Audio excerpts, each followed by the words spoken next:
Auriel avait 24 ans, réserviste de Carmiel, qui s'est donné la mort jeudi dernier, alors qu'il n'était plus en service actif.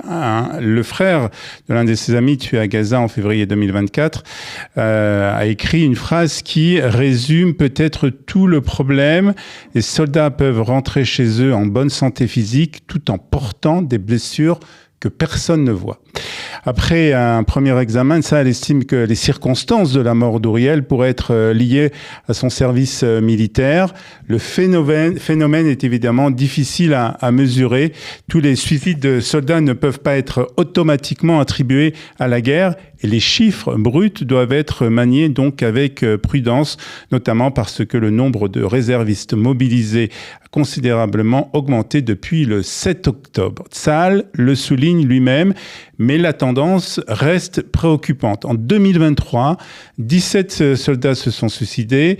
Ils étaient 21 en 2024, dont 12 réservistes. Et en 2025, Tsahal a recensé 22 cas, 12 soldats du service obligatoire, 9 réservistes et 1 militaire de carrière.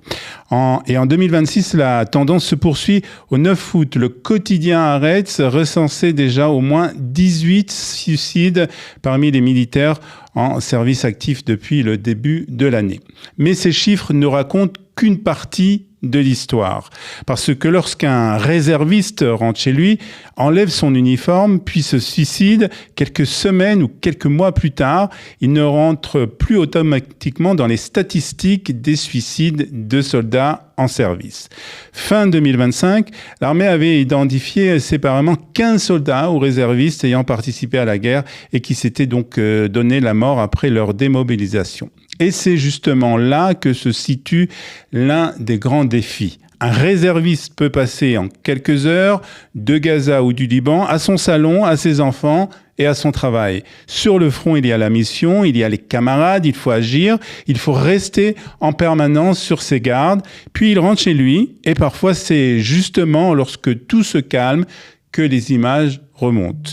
Les cauchemars, les crises d'angoisse, les hypervigilances, la colère, la culpabilité, parfois aussi une forme de déconnexion avec la famille et avec la vie normale.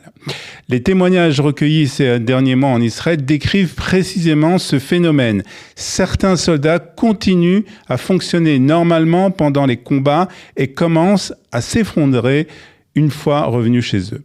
Et les chiffres du ministère de la Défense donnent une idée de l'ampleur du phénomène. Début juillet, 26 200 blessés de guerre avaient demandé une prise en charge auprès de la division de réhabilitation. Parmi eux, 65% souffraient de détresse psychique, de stress post-traumatique, d'anxiété, de dépression ou de difficultés d'adaptation. Cela représente environ 17 000 personnes et 62% de l'ensemble de ces blessés sont des réservistes. Alors, que fait l'armée ?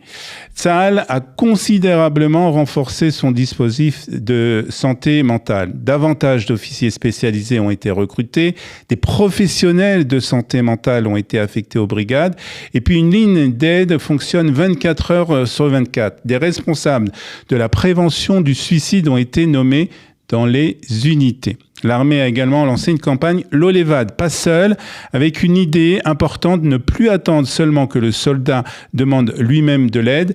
Les familles et les amis sont eux aussi appelés à repérer les signes de détresse et à les signaler, car en 2025, 3 soldats sur 4 qui se sont suicidés n'étaient pas suivis par un officier de santé mentale. De son côté, le ministère de la Défense affirme avoir porté à environ 4000 le nombre de thérapeutes disponibles. 9 fermes de réhabilitation ont également été créées, ainsi qu'une équipe mobile capable d'intervenir auprès des personnes en crise.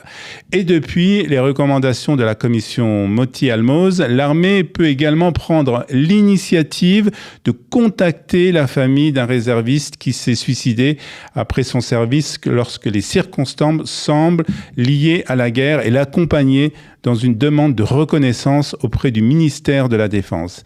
C'est ce qui s'est passé et c'est ce qu'a proposé l'armée à la famille d'Uriel Guetaon. Malgré tous ces dispositifs, une question demeure.